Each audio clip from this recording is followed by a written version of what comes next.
నేను ఎప్పుడు ఏ కార్యక్రమానికి వెళ్ళినా సరే ఛాతీ ముందుకు పెట్టి అలా అలా ఉండేవాడిని. ఫస్ట్ టైం ఎందుకో ఈ సభలో చాలా చిన్నవాడిని, చాలా నా స్థాయి నాకు ఇంతేనా అని తెలిసొచ్చేలాగా ఈ రోజున ఇక్కడ సభికులు కానివ్వండి, ఇక్కడున్న నిష్ణాతులు కానివ్వండి, వీళ్ళందరి సమక్షంలో నేను చాలా చిన్నగా అనిపిస్తున్నాను.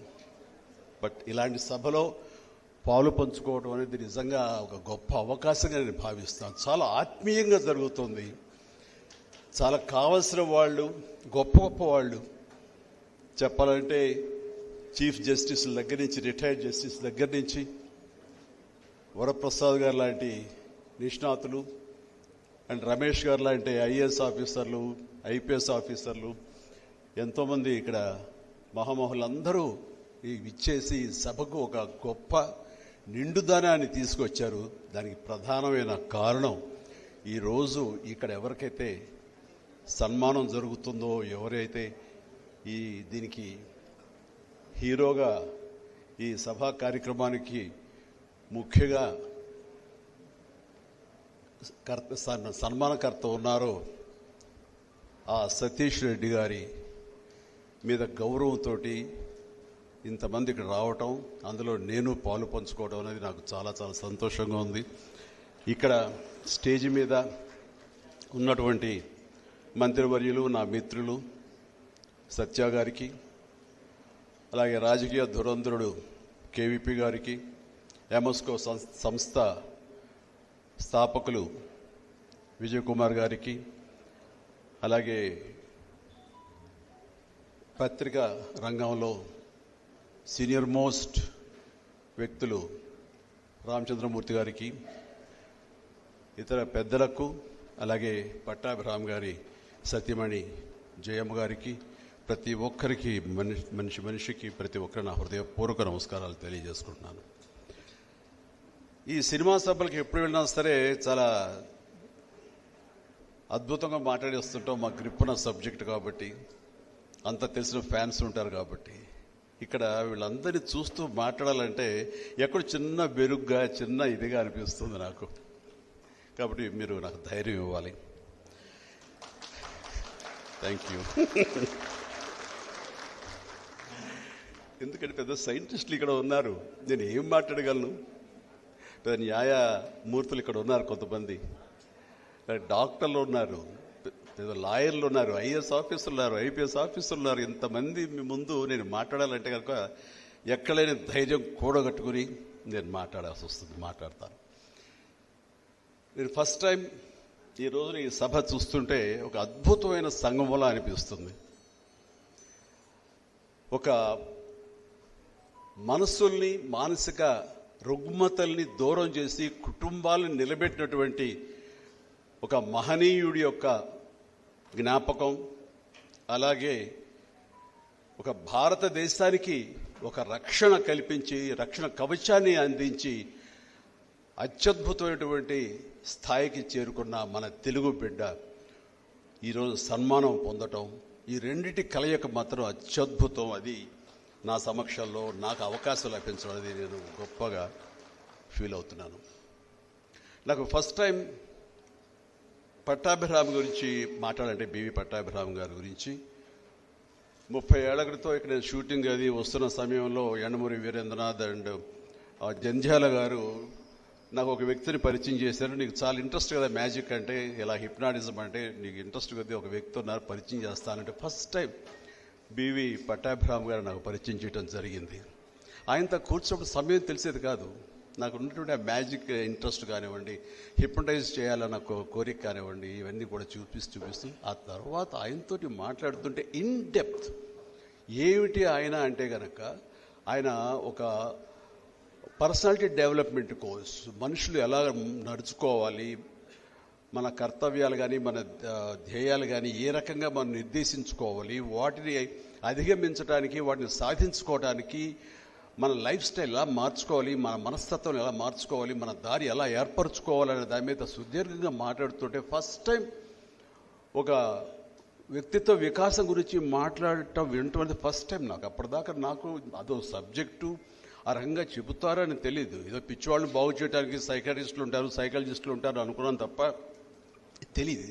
సో చూస్తుంటే నేను ఎన్నో తప్పులు చేస్తున్నాను, ఎన్నో తప్పులుగా ఆలోచిస్తున్నాను. ఇవన్నీ కూడా సరి చేసుకుంటే కనుక నేను మరింత ఉన్నత స్థాయికి వెళ్ళడానికి ఇలాంటి టిప్స్ నాకు దోహదపడతాయి కదా అంటూ ఆయనతో ఇంకొంచెం నేను పరిచయం పెంచుకోవడం జరిగింది. ఆ క్రమంలో ఆయన చెప్పే కొన్ని ఎగ్జాంపుల్స్ కానీ మానసిక రుగ్మతలు ఏ రకంగా ట్రీట్ చేసి వాళ్ళు ఎలాగ బాగుపరిచారు, తద్వారా ఆ మనిషి బాగుపడితే ఆ కుటుంబాలు ఏ విధంగా సంతోషాన్ని వ్యక్తం చేస్తున్నాయి అంటూ ఆయన చెబుతుంటే కనుక అది నేను అన్వయించుకున్నాను, కొన్ని ఆచరించడానికి నేను ప్రయత్నం చేశాను.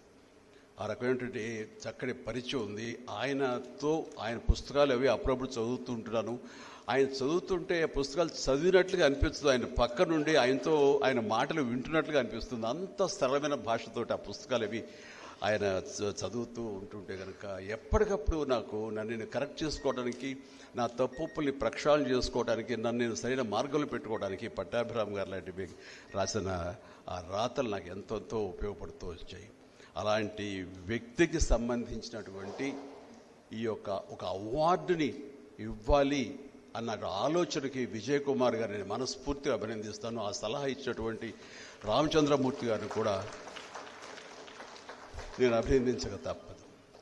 ఎందుకంటే ఒక మనిషి ఏమిటనేది మనిషి మన దగ్గర మన మధ్యలో లేనప్పుడు ఆయన విలువ మరింత తెలుస్తుంది. భావితరాలకి వాళ్ళ గురించి మనం చెబితే కనుక వాళ్ళు మరింత ప్రభావితం అయ్యి వాళ్ళ జీవితాన్ని మరింత సార్థకం చేసుకోవడానికి ఎంతో ఉపయోగపడుతుంది. ఆ రకమైనటువంటి ఒక సేవ చేస్తున్నటువంటి పట్టాభిరామ్ గారి పేరుకు సంబంధించి వారిని మనస్ఫూర్తిగా అభినందించాలి.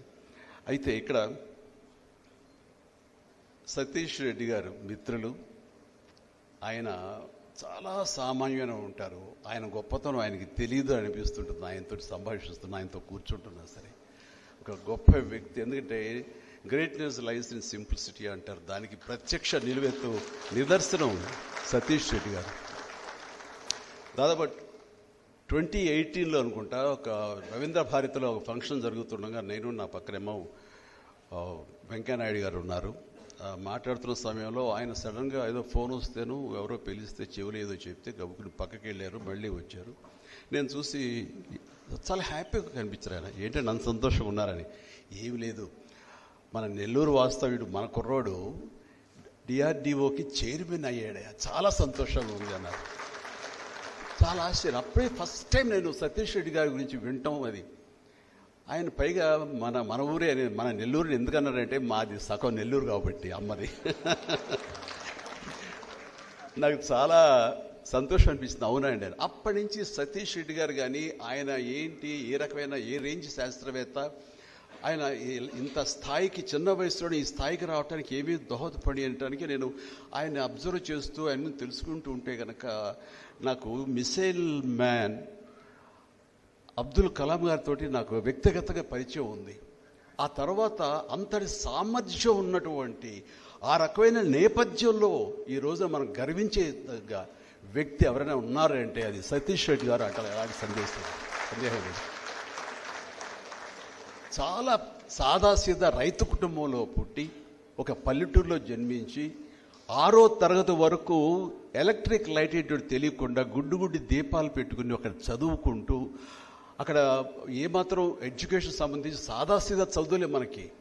అలాంటి చదువుతూ మన జీవితం ఇంతేలే, ఇక్కడే ఉండిపోవాలి, ఇలాగే సాగిపోవాలి అనే ఒక దీని పరిస్థితిలో కాకుండా వాళ్ళ అమ్మగారి కోరికను బాగా చదువుకోవాలి నాన్న, నువ్వు బాగా పైకి రావాలి అన్న అమ్మ కోరికని ప్రభావం దానితో బలంగా లోపల నాటుకుని ఏమైనా సరే నేను సాధించాలి, నాకంటే ఒక ఇది ఏర్పరచుకోవాలి అనే దాని మీద ఆయన అంచెలంచెలు చదువుకుంటూ చదువే ధ్యేయంగా అలా ముందుకు వెళుతూ ఆ తర్వాత ఆయనకి ఇంట్రెస్ట్ అయినటువంటి ఈ ఫీల్డ్లో ఆయన ఎన్నుకుని అందులో పైకి ఎలా ఎదగాలనే దాని మీద ప్రతి వచ్చిన అవకాశాన్ని దొరకబుచ్చుకుని ఆయన ముందుకు వెళ్ళిన విధానం చూస్తుంటే ఇదిగో ఈ రోజున మన రాష్ట్రానికే కాదు, మన తెలుగు వాళ్ళకే కాదు, మన దేశానికి కూడా ఆయన తలమానికంగా ఉండి మన దేశానికి ఒక రక్షణ కవచంలాగా ఏర్పరిచే దిశగా ఆయన వెళ్ళారంటే కనుక అది అత్యద్భుతం. అది మనం గుర్తించడం కాదు, అంతర్జాతీయ స్థాయిలో బ్రిటన్ గవర్నమెంట్ వాళ్ళు కూడా society of British society of aeronautical సొసైటీలో ఆయనకి ఫెలోషిప్ ఇచ్చారన్న, అలాగే అమెరికన్ ఏరోనాటిక్స్ అండ్ ఆస్ట్రోనాటిక్స్ సంబంధించిన గొప్ప అవార్డు వాళ్ళు ఇచ్చారన్న సరే, అది నిజమైనటువంటి కీర్తి, నిజమైనటువంటి ఖ్యాతి. ఆయన సర్వీసెస్ తోటి ఆయన ఏదైతే మిసైల్స్ చేశారో అలాంటివి అగ్ని 5 నుంచి రుద్రం వరకు, అలాగే మిషన్ బాలిస్టిక్ మిషన్స్ దగ్గర నుంచి శక్తి మిషన్ వరకు, అంటే శాటిలైట్స్ను కూడా మనం ఛేదించేటటువంటి ఆ స్థాయి టెక్నాలజీని ఆయన మన దేశానికి, మన భారతదేశానికి అందించారంటే కనుక అది గొప్ప గొప్ప దేశాలు కూడా ఈ రోజున ఆయన పుణ్యం అంటూ ఆయన చేసిన కృషి మూలంగా, ఆయన మనకు అందించిన టెక్నాలజీ మూలంగా అమెరికా, రష్యా, చైనాల తర్వాత మన దేశం ఆ స్థానం ఆక్రమించి టాప్ 4లో మన దేశం ఈ రోజున రక్షణ సంబంధించి, డిఫెన్స్ సంబంధించి ఉందంటే కనుక అది సతీష్ రెడ్డి గారి పుణ్యం. ఆయన లీడర్షిప్లో, ఆయన శిష్యులు కానివ్వండి, ఆయన నాయకత్వంలో మిగతా సైంటిస్టులు కానీ వీళ్ళందరూ కలిపి ఇచ్చినటువంటి గొప్ప సహకారం మన భారతదేశానికి. అలాంటి వారి గురించి ఈ మాటలు చెప్పే అవకాశం నాకు లభించడం, ఆయన కూడా మా ఫత్తెకానిపేట వాస్తవ్యులు, నెల్లూరులో అని చెప్పడానికి చాలా గర్వంగా ఉంది. సో చాలా సంతోషం. నేను హాఫ్ అనుకోండి నెల్లూరు, కానీ అలాంటి నెల్లూరు వాళ్ళు చాలా సాధిస్తారు. అందులో నేను కూడా కొంచెం ఆ బాటలో కొంచెం ముందుకెళ్ళి నా ఎంటర్టైన్మెంట్ నేను కొంచెం సాధించగలిగాను. అండ్ ఇది ఇక్కడ పట్టాభిరామ్ గారు ఎప్పుడు 5D అంటారు. ఒకటి duty, devotion, dedication, determination, decision. ఈ 5Ds ఎవరైతే ఫాలో అవుతారో, ఎవరైతే దీన్ని అన్వయించుకుంటారో వాళ్ళు డెఫినెట్గా జీవితంలో అభివృద్ధి సాధిస్తారు, అత్యున్నతమైన స్థాయికి వెళతారంటే అలాంటి సందేహం లేదు చెబుతుండేవారు. నాకు తెలిసి సతీష్ రెడ్డి గారు ఆ రకమైనటువంటి 5Dల్ని చాలా ఢీకొంటూ చాలా ధీటుగా ముందుకు వెళ్ళారు అంటే ఎలాంటి సందేహం లేదు నాకు. అది అనుభవపూర్వకంగా నేను కూడా అదే దిశగా నాకున్న స్థాయిలో, నాకున్న పరిధిలో, నాకున్న ఈ ఎంటర్టైన్మెంట్ ఫీల్డ్లో అదే దిశగా వెళుతున్నాను కాబట్టి నేను అనుభవపూర్వకంగా చెప్పగలను. అలాగే విదురుడు మహాభారతంలో ఏవేవి కొన్ని ఆరు దుష్టమెన్ బ్యాడ్ క్వాలిటీస్ని వదిలేయాలని చెప్తారు. అది ఒకటి అతి నిద్ర, అలాగే జడత్వం, అలాగే ప్రొకాస్టినేషన్ అంటే పోస్ట్పోన్ చేయటం ఏదైనా ఒక డెసిషన్ తీసుకోవాలంటే, అలాగే సోమరితనం, ఆలస్యం, అలసత్వం, ఇలాంటివన్నీ కూడా ఒక 5-6 ఉన్నాయి.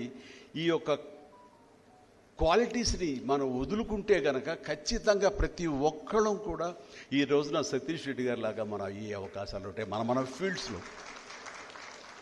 సో ఆయన అధిరోహించినటువంటి ఈ హైట్స్, దానికి ఎంతైనా సరే ఈ యొక్క అవార్డు అర్హులు. ఈ award first time Vijay Kumar నాకు నచ్చింది ఏంటంటే, ఒక అవార్డు పెట్టినప్పుడు ఆ అవార్డు ఎవరికి ఇస్తామనే దాని మీద దాని ప్రతిష్ట ఉంటుంది, దానికి గౌరవం ఉంటుంది. అది కరెక్ట్ అయినటువంటి పర్సన్కి సతీష్ రెడ్డి గారిని ఎంచుకోవడం, సతీష్ రెడ్డి గారికి ఈ అవార్డు అందివ్వటం అన్నది మన పట్టాభిరామ్ గారి అవార్డుని ఆ అవార్డుకి ఒక ప్రత్యేకత వచ్చింది, ఒక గుర్తింపు వచ్చింది. భవిష్యత్తులో కూడా మళ్ళీ విజయ్ కుమార్ గారు ఈ అవార్డు ఎవరికి ఇస్తారు అనేది ఒక క్యూరియాసిటీ అనేది ఏర్పడింది. సో అంత గొప్ప వ్యక్తి ఒక అవార్డుని ఇంత గొప్ప వ్యక్తికి ఇవ్వటం ద్వారా పట్టాభిరామ్ ఈ అవార్డు ఒక ప్రతిష్ట పొందింది. అంతటి గొప్ప అవార్డు ఫ్యూచర్లో ఇది అలా కొనసాగుతూ ఉండాలని, గొప్ప వాళ్ళని ఎంకరేజ్ చేస్తూ ఉండాలని విజయ్ కుమార్ గారు ఈ అవార్డుకి ఎంపిక చేయడంలో యావత్ భారతదేశంలో గొప్ప పేర్లు తీసుకొచ్చిన వాళ్ళు, ఒక ఎగ్జాంపుల్గా నిలబడిన వాళ్ళు, ఫ్యూచర్ యూత్కి స్ఫూర్తిని అందించే దిశగా ఆ విధంగా మీ వంతు సహకారం చేయాలని అండ్ మనస్ఫూర్తిగా నేను మీరు చేస్తున్న ఈ కార్యక్రమానికి నేను హాజరైనందుకు కానీ నన్ను పిలిచినందుకు నా ధన్యవాదాలు తెలియజేస్తూ, వచ్చిన ప్రతి ఒక్కరికి నా హృదయపూర్వక నమస్కారాలు తెలియజేసుకుంటూ ధన్యవాదాలు తెలుపుకుంటూ సెలవు తీసుకుంటాను. జై హింద్.